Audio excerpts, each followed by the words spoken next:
Bonjour à tous, Maria-Cristina Iglesias, Marketing Manager France chez Snow Software.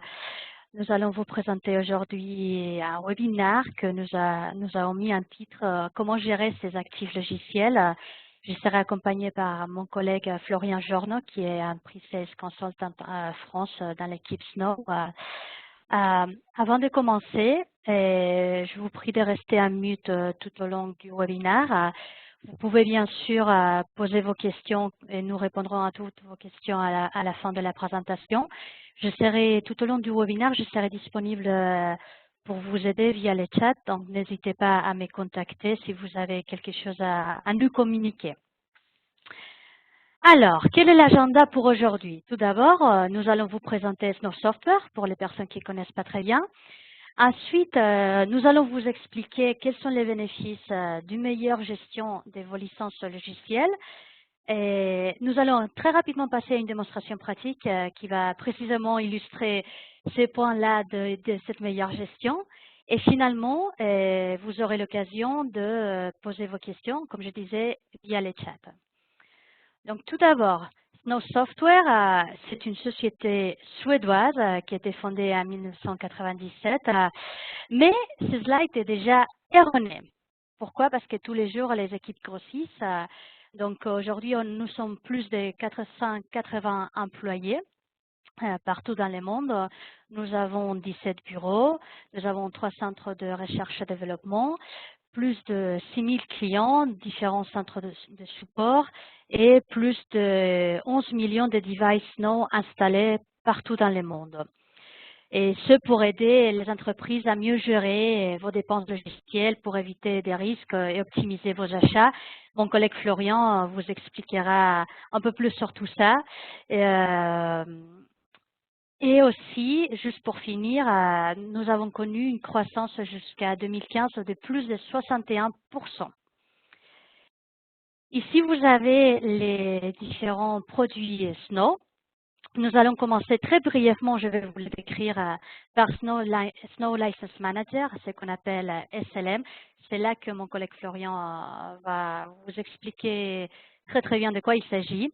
Alors, SLM, c'est notre solution, c'est la solution SAM numéro 1 dans le monde et elle est composée de plusieurs modules que vous avez ici. Et un premier module, c'est SRS, Software Recognition Service, qui vous aide à reconnaître les applications commercialement concédées sous licence sur les réseaux. Ensuite, nous avons Snow Integration Connector, qui aide à intégrer la plateforme SAM de Snow aux solutions existantes d'inventaire, ITAM et de gestion des services. Nous avons aussi un autre module de SLM qui s'appelle VM, le Virtualization Management, qui identifie et gère les actifs virtuels du réseau. Nous avons ensuite Snow Inventory, qui est une véritable solution d'audit multiplateforme conçue pour rechercher les périphériques, auditer les installations et suivre l'utilisation des logiciels. Et finalement, nous avons un dernier module chez SLM qui s'appelle OM, Oracle Management Option, qui est un peu à part, c'est un peu différent. Et cette option permet de réduire les coûts de gestion des licences Oracle complexes, bien sûr. Ensuite, nous avons 3 autres solutions. La solution SDM, Snow Device Manager, qui permet de gérer vos tablettes et smartphones et leur cycle de vie. La solution AP, Automation Platform, qui permet d'automatiser les principaux processus de la gestion des actifs logiciels afin d'accélérer l'adoption et augmenter le ROI. Et finalement, un dernier produit qui est à part, le Snow Optimizer pour SAP, qui permet de gérer les licences SAP pour optimiser l'un des postes de dépenses logicielles, comme vous le savez, qui est le plus important de l'entreprise. Donc, avant de continuer, je vais passer la parole à mon collègue Florian.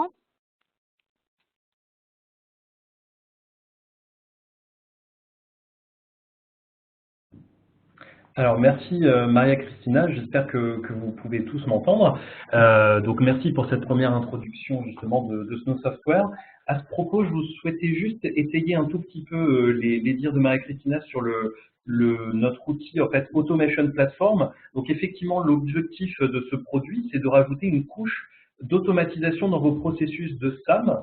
Donc Très simplement, cet outil consiste en la mise à disposition auprès de vos utilisateurs d'un catalogue de logiciels que l'entreprise a approuvé. Donc ce catalogue-là est basé bien sûr sur les groupes d'utilisateurs de l'Active Directory, et selon les différents groupes que vous avez pu paramétrer, vous allez donner accès à plus ou moins de logiciels selon les différents groupes. Une fois que l'utilisateur se reconnecte à la solution, il va tout simplement faire son shopping dans la liste de logiciels auxquels vous lui avez permis d'accéder et va soumettre en fait une demande d'approbation. Donc il y a également une gestion des habilitations. Donc la demande va remonter par email à l'approbateur. L'approbateur se connecte, reçoit donc cet email informatif qui s'est connecté en fait à notre Snow License Manager pour consulter les différents stocks des logiciels et savoir si cet utilisateur peut avoir accès à ce logiciel ou si ça nécessite justement une recommande auprès de votre éditeur. Et donc l'approbateur peut valider ou mettre sous réserve le déploiement de ce logiciel auprès de l'utilisateur. Très simplement, en fait, notre outil est un orchestrateur et donc il va pouvoir se connecter à votre outil de télédéploiement tel un SCCM, par exemple, pour ne pas le citer, pour que le déploiement puisse être effectif. En addition de ça, si l'utilisateur ne s'est pas, par exemple, connecté à cette application depuis plus de 90 jours, par exemple, mais ce délai est paramétrable, vous avez une possibilité de désinstaller de manière automatique ces logiciels via une notif. Voilà, c'était juste un petit ajout sur cet outil Automation Platform. Donc, je vais vous proposer directement de rentrer dans le vif du sujet, à savoir les bénéfices d'une meilleure gestion de SAM. Alors, une meilleure gestion de vos licences. Alors, on ne va pas trop s'attarder sur ce slide, mais c'est juste pour vous introduire à ce sujet ces notions-là. Quand on a une meilleure gestion de ces licences, ça consiste en la considération de ces logiciels comme un actif. Et donc, on va travailler selon 4 composantes à ce sujet pour en tirer les meilleurs bénéfices. Donc, le premier bénéfice qui saute aux yeux, c'est effectivement de réaliser un contrôle et une optimisation en fait de vos licences logicielles. Donc, quand est-ce qu'on parle d'optimisation? C'est tout simplement de mesurer qui utilise vraiment les différents logiciels que vous avez pu déployer au sein de votre parc. On va le voir tout à l'heure sous la forme de Quick Wins dans notre outil Snow License Manager, mais le fait de faire cette mesure permet de savoir qui utilise vraiment ces logiciels et donc de prendre des actions correctrices et de pouvoir, par exemple, désinstaller ces logiciels, avoir le bénéfice des licences qui sont à nouveau à disposition pour pouvoir les déployer auprès des salariés qui en ont réellement besoin.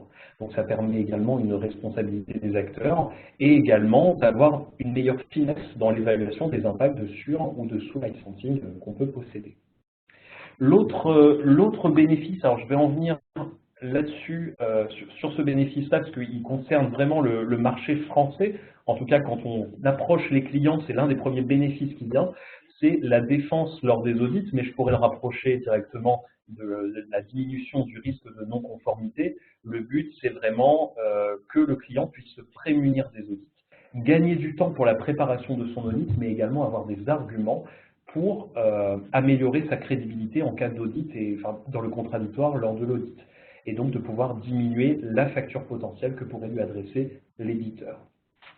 Au niveau des autres bénéfices, c'est la gestion du risque financier, c'est tout simplement de mieux connaître son parc, non seulement au niveau de ses licences, mais également au niveau de ses déploiements, et avoir davantage de force de proposition auprès de son éditeur, par exemple créer une centrale d'achat en mutualisant les achats des différentes entités, et d'avoir un plus fort pouvoir de négociation auprès des éditeurs, et donc de faire des économies d'échelle à ce sujet, et donc maîtriser les avantages et les limites des contrats en licence. Une autre chose qui plaira à nos amis RSSI, c'est également s'assurer de la sécurité de son parc, non seulement en contrôlant le cycle de vie des différents logiciels, donc les installations, les modifications, les changements, donc ce qu'on appelle le cycle IMAC, mais également s'assurer justement que les logiciels déployés sur le parc, d'une part, sont autorisés, bel et bien autorisés par l'entreprise, et également se prémunir du risque de piratage de logiciels et s'assurer qu'on a une harmonisation des différentes versions pour un même logiciel. Donc, ce sont ces différentes composantes en fait, sur lesquelles on va travailler Et on va se servir de ces 4 composantes pour justement rentrer dans l'outil Snow License Manager qu'on va vous présenter et observer un petit peu les quick wins, les différentes actions qu'on peut réaliser de manière quotidienne pour servir ces différents bénéfices. Alors, je vais juste reprendre la main sur mon ordinateur afin qu'on puisse naviguer ensemble dans l'outil Snow License Manager. Alors, on en profite, c'est le premier webinar sur lequel on intronise notre nouvelle version, qui s'appelle la version 8 de Snow License Manager. Donc normalement, vous devriez pouvoir, alors je vais partager mon écran. Donc cette version en fait est sortie depuis 2 semaines, donc on a la primeur en fait de vous la présenter au cours de ce webinar. Alors, donc je vais me connecter en mode administrateur afin que tout le monde puisse avoir accès à l'ensemble des différents menus de Snow License Manager.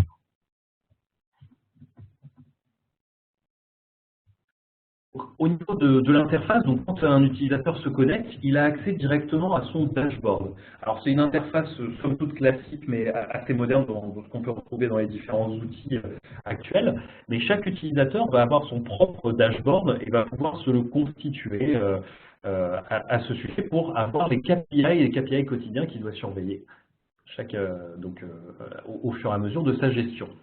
Au niveau juste de l'interface, je voudrais juste attirer votre attention sur les différents menus. Donc la philosophie de l'outil Snow, ça a été de séparer en fait les différents menus selon les objets que vous aurez à gérer dans le cadre d'un software asset management, donc d'une gestion de vos actifs logiciels. Donc juste au niveau des menus applications, ordinateur, utilisateur et objets connectés au réseau, sachez que ces différents menus vont être populés de manière automatique, soit en utilisant l'agent Snow Inventory qui sera déployé sur vos postes de travail, serveurs et autres matériels, soit directement en se connectant de manière native à vos différentes sources d'inventaire, si vous avez déjà des outils d'inventaire déployés. Donc ensuite, là où on demande une attention particulière aux clients, c'est le fait de renseigner les différents contrats et licences qu'ils possèdent. Donc en fait, nos partenaires sont là pour vous assister dans ce type de travaux. Mais c'est très important de mettre à jour ces différents inventaires parce que l'objectif, ça va être de croiser les différentes informations et d'en tirer des positions de conformité et des optimisations sous la forme de rapports. Alors je vais rentrer directement dans le vif du sujet. Sachez qu'une amélioration par rapport déjà à la version 7, c'est que l'ensemble des widgets que vous voyez sont tout simplement en fait modifiables. On va pouvoir rajouter un certain nombre de paramètres. Donc par exemple, si je prends ce widget de conformité, je vais pouvoir modifier ce widget et directement filtrer sur la conformité de mon éditeur logiciel. Donc par exemple, je m'intéresse à une conformité sur Adobe. Mes chiffres étaient de 92% de non-conformité sur tout éditeur confondu. Là, j'applique les modifications. Et derrière, j'ai mon chiffre qui se rafraîchit avec mon tableau de bord. Donc ça permet de se créer différents tableaux de bord personnalisés par éditeur. Ça peut être un indicateur assez intéressant. Moi, mon objectif aujourd'hui, c'est de vous montrer tout simplement comment on peut être efficace dans sa gestion quotidienne au sein de Snow License Manager. Alors, la chose la plus pertinente aujourd'hui, c'est de rentrer tout simplement dans le widget des alertes. Et ce widget des alertes va vous permettre de vous donner les différentes actions que vous pouvez effectuer de manière quotidienne. Donc là, par exemple, le widget me signifie qu'un contrat a expiré. Donc tout simplement, je peux directement cliquer sur ce widget. Alors là, je vais ouvrir un nouvel onglet, mais j'aurais pu cliquer. Et donc, je vais aller directement à la page de présentation des contrats, qui me donne un certain nombre de statistiques, mais également qui me liste non seulement les contrats qui ont expiré, mais également les contrats qui vont expirer. Donc en cliquant tout simplement sur le contrat lié, donc là par exemple c'est le contrat Oracle Support,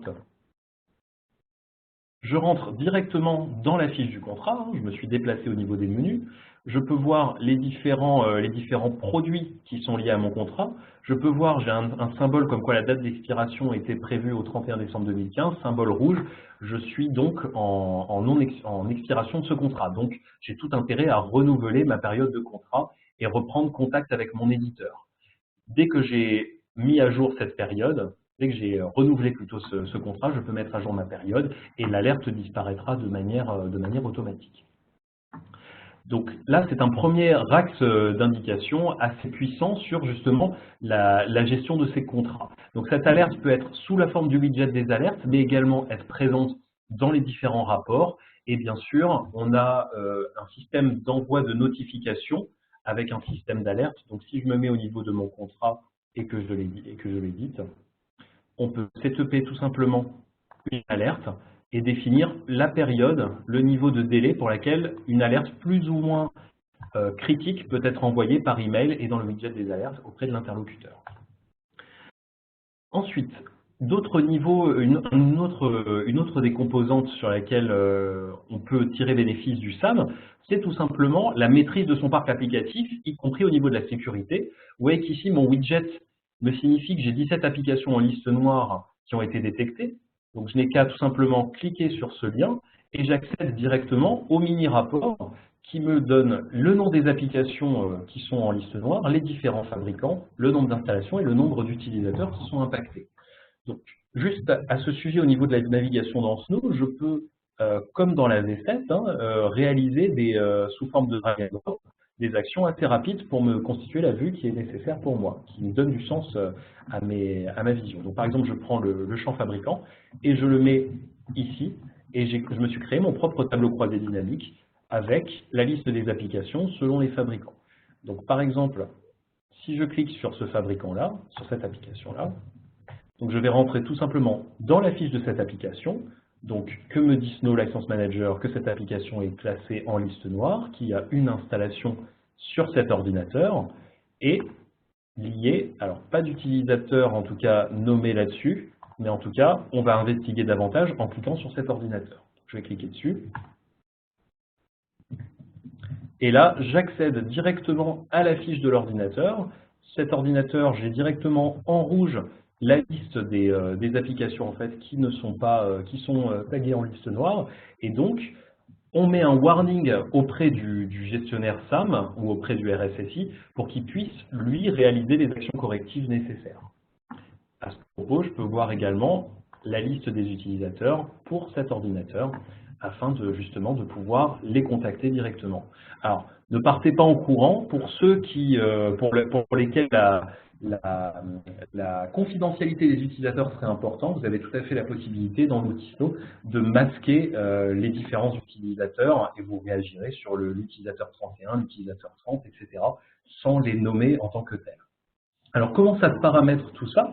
C'est tout simplement en allant dans l'onglet Administration, en rentrant directement sur la liste noire des applications, et vous avez la possibilité d'ajouter un certain nombre de critères et par exemple de faire des filtres logiques. Dès qu'il y a une remontée d'inventaire qui porte sur le nom de l'application et que le nom de cette application possède le critère File Sharing, à ce moment-là, elle remontera en tant qu'application blacklistée, soit sous forme de rapport, soit dans mon widget d'alerte, etc.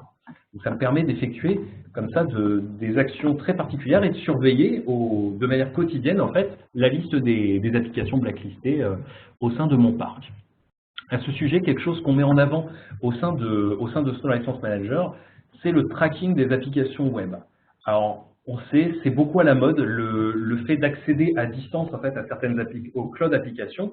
Donc, on pourrait nommer Office 365, qui est l'un des plus réputés, mais également Salesforce, qui n'offre son application qu'en mode cloud. L'avantage, en fait, quand on fait du tracking de cloud, c'est que tout simplement, l'optimisation est dans le fait de voir qui utilise réellement cette application. Alors, je m'explique un petit peu plus. En imaginant que j'ai souscrit, par exemple, 300 abonnements à salesforce.com, je peux vérifier, en fait, si ces 300 abonnements sont pleinement utilisés. Et si j'ai, par exemple, que 250 utilisateurs qui utilisent cet abonnement, et ben, le mois suivant, je saurai que je dois contacter Salesforce et dire finalement, je souhaite souscrire que 250 abonnements. Ça se paramètre tout simplement comme ça, c'est-à-dire que ici je suis rentré dans la liste des applications web, j'ai créé une nouvelle entrée et je dis que justement au niveau du site de mon client, au niveau de la configuration du client, je souhaite traquer tout simplement à chaque fois qu'un utilisateur se connecte à ce nom de domaine. Et j'aurai des statistiques comme quoi l'application Salesforce.com a été lancée par X utilisateurs pendant telle période de temps, etc. Donc ça va me permettre d'effectuer de potentielles actions d'optimisation sur cette suite-là. Donc, au niveau d'autres alertes, j'ai également des alertes sur l'espace disque, donc ça va plaire un petit peu plus quand on s'intéresse au niveau du hardware. Alors, c'est important, enfin, c'est une information quand on parle d'espace disque sur des ordinateurs, mais c'est d'autant plus important quand on parle de serveurs qui hébergent des applications métiers. Donc, si vous avez tout simplement des warnings à ce sujet-là, en fait, quand vous rentrez directement dans la liste, dans le mini-rapport, vous avez tout simplement la liste des ordinateurs qui disposent de moins de 40 Go d'espace disque, donc on peut même trier là-dessus.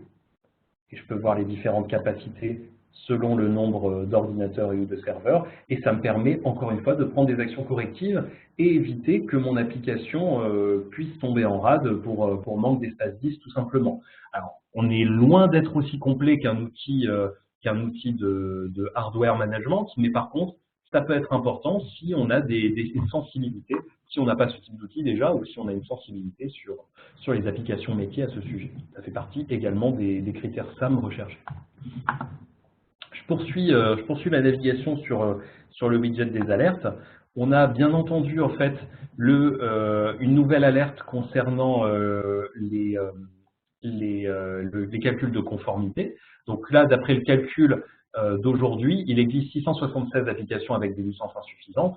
Donc là, je peux cliquer directement sur ce mini-rapport et avoir directement la liste des applications pour lesquelles ma conformité est négative, avec également, si je l'ai renseigné au niveau de mes licences, l'impact financier, le risque financier associé à ma mesure de non-conformité. Donc comme d'habitude dans Snow, je peux filtrer par fabricant et directement rentrer sur la fiche de l'application et obtenir ma position de conformité à ce sujet. Donc là, c'est un rapport utile, mais ça permet justement de savoir si on est dans les clous selon quel éditeur. Une nouvelle fonctionnalité au niveau de SLM8, en fait, ça concerne la famille des applications. Je vous parlais tout à l'heure, en fait, au niveau des bénéfices du SAM, de l'homogénéité du parc, et c'est important justement de surveiller l'ensemble des versions que vous avez pu déployer au sein de votre parc. Là, on va s'intéresser par exemple au produit SQL Server. Donc là, je vais rentrer sur SQL Server 2008 Enterprise. Donc là, vous pouvez voir directement que j'ai accès à un certain nombre de champs, par exemple le champ licence requise. Le sélecteur de colonnes me permet également d'ajouter de manière simple un certain nombre de champs sous forme de drag and drop, et je peux les reprendre également.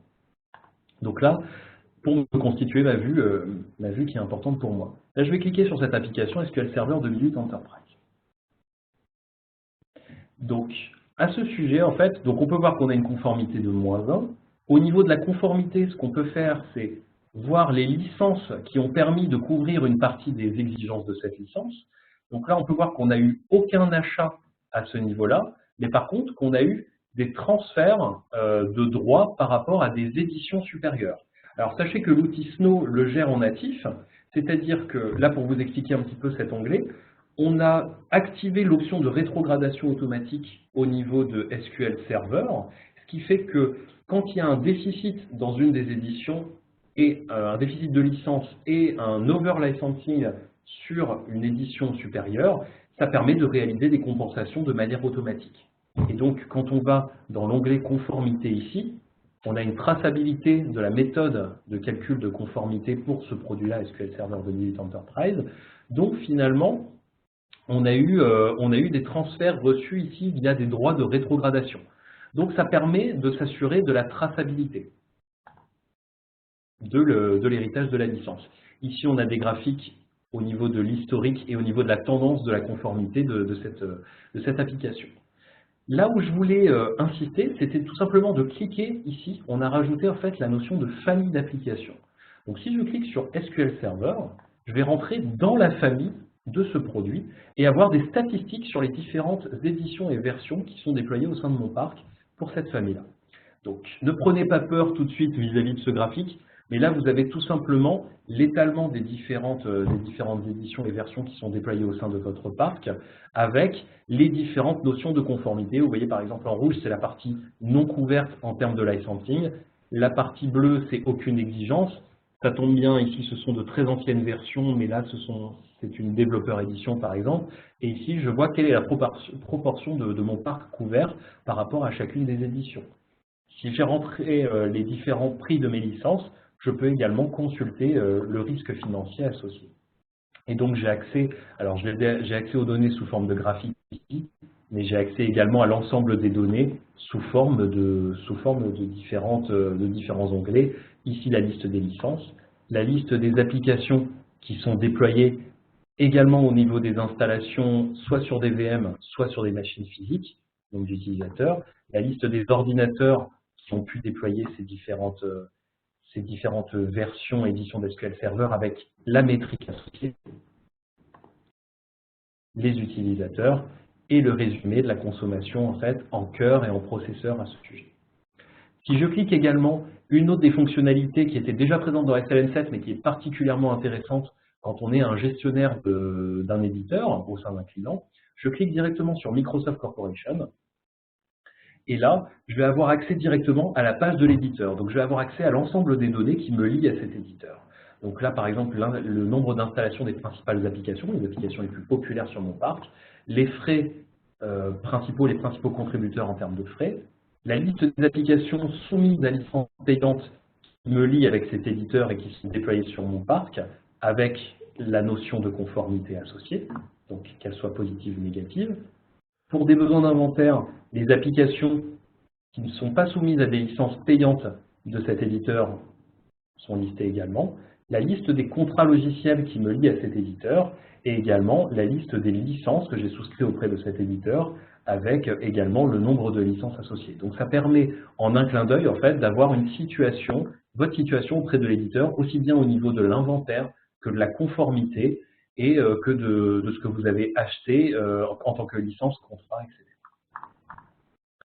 Un autre avantage, en fait, je vous parlais du metering tout à l'heure. Je vais rester sur la fiche de Microsoft et je vais rentrer directement sur un des produits Microsoft, par exemple le Office 2013 Standard. Donc je vais cliquer sur ce produit, je rentre dans la fiche du produit et la chose intéressante ici, c'est de cliquer tout simplement sur la liste des ordinateurs qui ont déployé ce logiciel, voir à quelles organisations ils appartiennent, mais surtout avoir des données de mesure d'usage. Donc là, par exemple, ici, on a la date de dernière utilisation, donc on peut faire des filtres logiques à ce sujet. On a également le nombre d'exécutions de fois où le logiciel a été exécuté sur la dernière période et le temps moyen d'exécution. Alors ça, c'est remonté soit via notre agent qui attend à chaque fois les différentes exécutions, qui les surveille et qui les monitore, soit directement vous avez activé le metering si vous l'avez dans votre outil d'inventaire et on rapatrie ces informations directement dans son License Manager. Donc une des actions très faciles, c'est tout simplement de cliquer, donc je suis sur Office 2013 Standard, je clique directement ici, et là j'ai tout simplement la liste des ordinateurs pour lesquels ce logiciel n'a jamais été lancé. Et donc, se pose une question, c'est est-ce que finalement ces utilisateurs et ordinateurs ont besoin de cette licence ou est-ce qu'il ne faudrait pas mieux que je la désinstalle plutôt que d'en acheter de nouvelles? Il faudrait peut-être mieux que je la désinstalle pour la réattribuer à des utilisateurs ou des nouveaux entrants qui en ont vraiment besoin à ce sujet. Donc là, c'est l'une des forces du metering. Une autre chose également concernant la partie optimisation, c'est les bases de données Oracle. Alors, notre agent a cette particularité de pouvoir tout simplement traquer au niveau des options et management de pack. Donc, je suis rentré directement sur une base de données Oracle et également cliquer sur la liste des options. Et notre agent a la particularité de savoir non seulement les différentes options installées sur une base de données Oracle, mais également celles qui sont concrètement utilisées. Alors, je ne sais pas s'il y a beaucoup de personnes qui ont déployé Oracle au sein de notre audience, mais en tout cas, sachez que chacune de ces options, c'est entre 5 000 et 15 000 euros si elle a été déployée, installée par un de vos utilisateurs ou administrateurs, même si elle n'est pas utilisée en tant que telle. Et ça, Oracle peut vous le réclamer dans le cadre d'une revue de licence logicielle. La même chose pour les management de pack également, qui parlera aux personnes ayant déployé des logiciels tels qu'Oracle. Au niveau des rapports maintenant sur l'optimisation, on en a un certain nombre. Si je reprends également les options Oracle, je peux taper directement options Sachez que Snow License Manager 8 en fournit plus d'une cinquantaine. Mais là, si je clique par exemple sur les options Oracle, j'ai options Oracle non utilisées par serveur. Je peux directement cliquer sur mon report et afficher mon rapport. Et donc, j'ai directement l'ensemble des serveurs avec les options non utilisées. Donc là, j'ai la possibilité d'avoir une logique d'attaque pour optimiser. Donc, je peux cliquer sur prendre mes options non utilisées. Je peux le mettre en en-tête. Et donc, aujourd'hui, je peux m'attaquer à l'option Advanced Analytics. Et là, je peux cibler les différents serveurs sur lesquels cette option n'est pas utilisée. Autre stratégie, je le fais plutôt serveur par serveur. Donc là, je prends le nom de mon serveur. Et par exemple, pour le serveur 17, je sais que l'ensemble de ces options, en fait, ne sont pas utilisées. Je vais pouvoir effectuer les actions correctives qui s'imposent. Un petit mot sur les différents rapports. Ici, à chaque fois que je filtre, j'ai la possibilité simplement d'exporter le rapport dans différents formats. Et donc, quand je l'exporte, je vais conserver en fait la manière dont j'ai filtré dans mon rapport. Donc, vous voyez, là, j'ai filtré par unité de mesure. Et donc, je conserve en fait ma manière de filtrer. Pour les différents rapports dans Snow, j'ai la possibilité tout simplement de les programmer. Et je peux justement prévoir les différents formats d'export, l'heure à laquelle je veux les exporter, mais également la récurrence. Par exemple, ça c'est une fonctionnalité assez importante quand vous avez des utilisateurs qui n'ont pas vocation à rentrer dans l'outil, mais qui sont quand même intéressés pour des données de conformité. Par exemple, un gestionnaire d'application Oracle au sein de mon entreprise ne veut pas forcément rentrer dans l'outil Snow, mais souhaite recevoir, par exemple, ce rapport des options non utilisées. Donc, le lundi et le vendredi, on va lui envoyer à une certaine heure, soit en le mettant à disposition le rapport sur un répertoire réseau, soit lui envoyant directement par email. C'est une fonctionnalité assez intéressante là-dessus. Au niveau des optimisations, je peux également taper la notion d'utilisation. Et là, je vais avoir des rapports soit par éditeur. Là, par exemple, les économies de coûts potentiels pour les logiciels. Donc là, c'est les coûts des applications inutilisées par ordinateur pour le monde Microsoft. J'aurais pu le faire pour tout éditeur confondu. Je vais cliquer là-dessus. Et il va m'afficher directement le rapport, en fait, organisation par organisation. Alors, sachez que dans Snow, vous avez la possibilité de drafter les différentes, votre organisation en fait en termes de conformité, d'établir des positions de conformité là-dessus, par exemple différentes entités ou différents pays que vous souhaitez responsabiliser. Et donc là, par exemple, j'ai la liste des applications et des ordinateurs pour lesquels l'application n'a pas été utilisée et j'ai le coût d'application, le coût de mon application. Donc ça me permet tout de suite d'identifier mon risque financier ou plutôt mon manque à gagner financier, parce que ces applications, je les ai déployées pour mes utilisateurs et ceux-ci ne les utilisent pas. Donc ça permet tout de suite de réfléchir et d'avoir de bons réflexes à ce sujet. J'en ai fini en tout cas avec ma démonstration en prenant l'ensemble des différents axes d'optimisation, de recherche de la conformité. On a pu voir qu'on a pu déjà naviguer dans Snow License Manager 8, notre nouvelle version, mais également voir que finalement il y a des actions très simples au sein de l'outil qui permettent d'avoir la bonne information, mais surtout de réfléchir en tant que conformité, homogénéisation du parc, sécurité du parc informatique et également optimisation des coûts. Donc j'espère en tout cas avoir attiré votre attention sur ces différentes fonctionnalités et je vous propose maintenant de passer aux différentes questions et réponses que vous avez pu poser au sein de cette séance. Merci beaucoup, Florian. En effet, on a déjà des questions qui arrivent. Si vous voulez poser des questions, n'oubliez pas que vous pouvez communiquer directement avec nous à travers les chats. Alors, une première question. Est-ce que Snow intègre les services complémentaires à SQL de type SQL Reporting Services, Analysis Services and Integration Services qui sont soumis à licence aussi déployés sur des serveurs indépendants? Oui, tout à fait, tout à fait. En fait, ça fait partie. Alors, on n'a pas forcément introduit cette fonctionnalité, mais sachez que entre les données remontées par l'inventaire, nous avons un module d'interprétation. Alors, Maria-Christina vous en a parlé un tout petit peu en préambule de notre offre. Nous avons le module SRS qui est en fait un service de reconnaissance logicielle, et donc nous identifions ces composants également qui font partie des bundles SQL Server, et donc oui, nous les incluons bien entendu dans les différents inventaires si vous les avez déployés. Ok. Une nouvelle question. Au cours de votre présentation, nous avons vu l'ensemble des applications qui sont installées sur les PC serveurs. Votre solution a-t-elle la possibilité de présenter les catalogues de software gérés? Alors oui, tout à fait. Effectivement, quand on fait une simple recherche d'application ici, l'outil Snow en fait nous propose directement les applications qui sont installées sur notre parc. Mais par contre, si on souhaite avoir accès à l'ensemble des applications pour un éditeur qui se présente dans le catalogue Snow, hein, qu'elle soit nommée ou pas, donc on va pouvoir faire une simple recherche à ce niveau-là. Je vais pas forcément, je vais peut-être filtrer sur un fabricant pour éviter que ça nous consomme trop de bandes passantes. Donc là, je vais par exemple filtrer sur Microsoft. Et ici, vous avez un tag qui stipule en fait inclure aussi les applications non installées, non utilisées. Donc je vais cliquer, je vais ajouter ce tag-là, et je vais dire oui, je souhaite parcourir ces applications-là, et j'effectue ma recherche. Et donc, de manière assez intuitive, alors c'est pas égal, c'est plutôt similaire à, j'ai dû faire soit une faute, soit c'était il y a Microsoft Corporation. Alors j'ai un petit bug à ce sujet, mais normalement, en tout cas, devrait afficher la liste des applications, tout l'ensemble des applications nécessaires. Si j'enlève mon fabricant, mais je pense que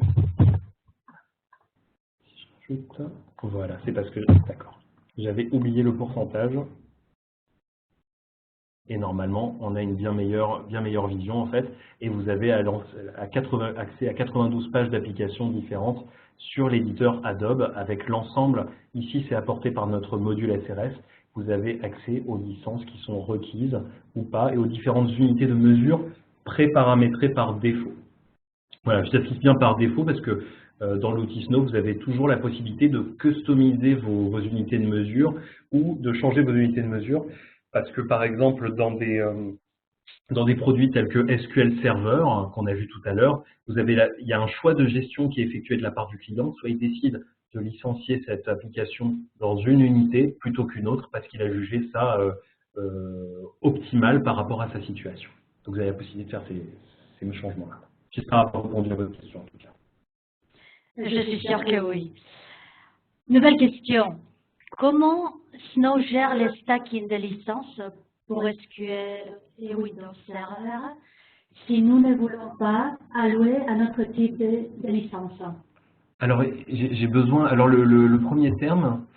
Comment Snow gère les stacking de licences pour SQL Windows Server si nous ne voulons pas allouer à notre type de licence? Alors, j'ai un petit peu de mal avec le terme stacking. Alors, est-ce que la personne qui a posé cette question pourrait juste développer sur stacking?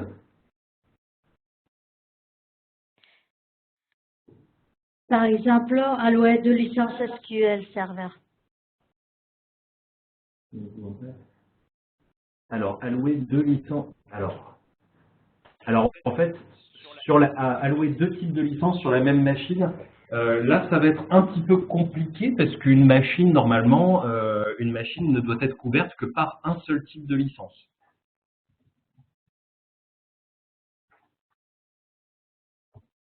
Alors, on a peut-être un complément d'information à ce sujet. Oui. Alors, oui, sur une même machine, merci pour arriver à un minima de 4 vCPU. D'accord. Alors, en fait, sachez que... D'accord, je comprends un petit peu plus ce que vous souhaitiez dire à ce sujet. Sachez que dans l'onglet, dans le menu des licences, alors c'était peut-être le terme stacking qui n'était pas forcément compréhensible pour moi. J'avoue que c'est la première fois que j'entends ce mot-là. Pardonnez-moi cet écart-là. Alors sur SQL Server, par exemple, je rentre sur n'importe lequel. J'ai la possibilité ici. Alors non, je vais peut-être rentrer sur celui encore. Par exemple, je vais modifier cette licence et vous allez voir qu'en fait, j'ai la possibilité de réaliser ici en fait des affectations. Et quand je réalise une affectation, j'ai des autorisations d'utilisation de VM. Et j'ai la possibilité d'attribuer en fait non seulement des VM, mais je peux associer également un nombre de cœurs par machine. Donc du coup, j'ai affecté par exemple pour cette machine, sur les 32 cœurs présents, j'ai la possibilité d'affecter 24 cœurs de ma licence. Donc en fait, au niveau du stacking, ça va être, on a un pool de licences ici de 60 cœurs, et vous pouvez voir que ces 60 cœurs, en fait, alors pas en entier, parce qu'il en reste 8, 52 ont été affectés sur 3 différentes machines. Donc je pense que ça répond à une partie de votre question. Oui, en effet, la personne est satisfaite avec la réponse. Par contre, on a une question similaire pour Windows Server. Alors c'est exactement le même principe. C'est-à-dire que entre Windows Server, vous allez avoir soit la possibilité d'affecter directement des processeurs, soit vous avez la possibilité, alors j'aurais pu revenir ici, dans mon achat, vous voyez qu'en fait ici je peux faire un type d'affectation par ordinateur et également par data center. Donc quand je vais rentrer dans ma partie affectation, je vais ajouter l'ordinateur que je souhaite couvrir, mais plus que l'ordinateur, je vais directement demander à couvrir un data center cluster. D'accord? Donc là, j'ai fait mon critère de recherche et je recherche.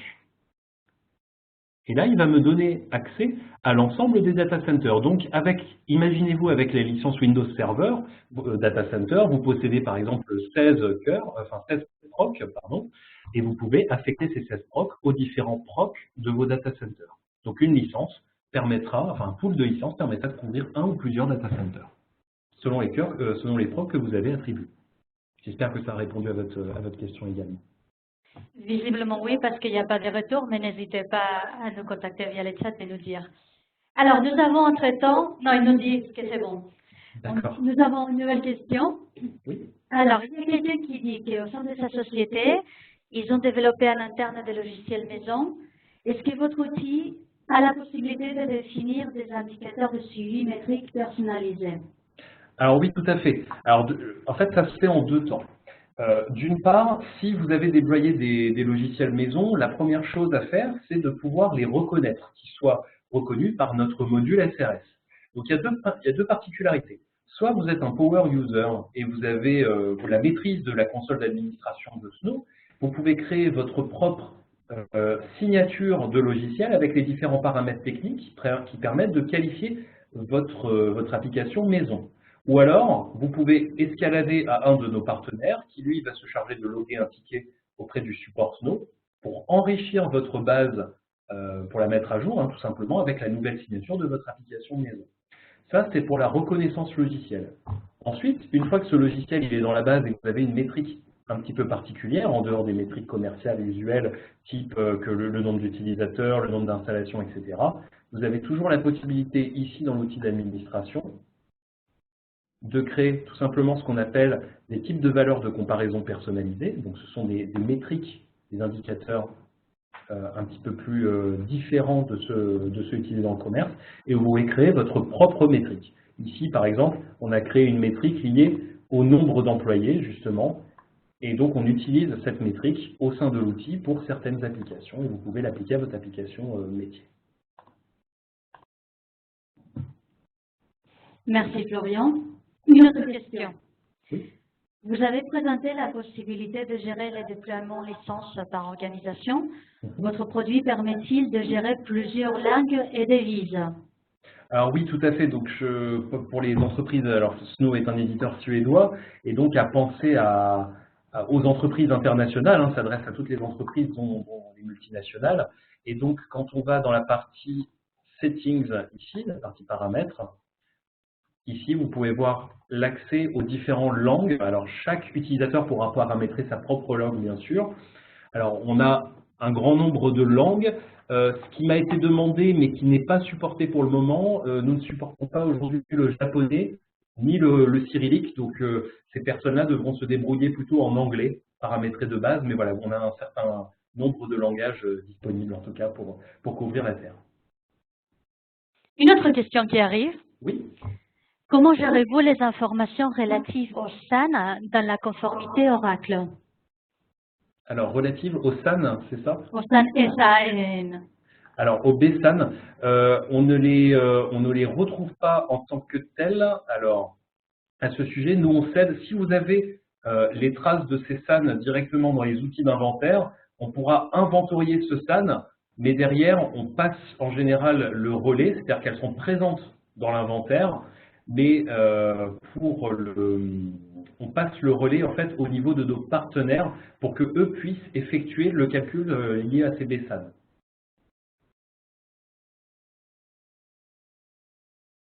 Ok, il paraît que la personne est satisfaite avec la réponse.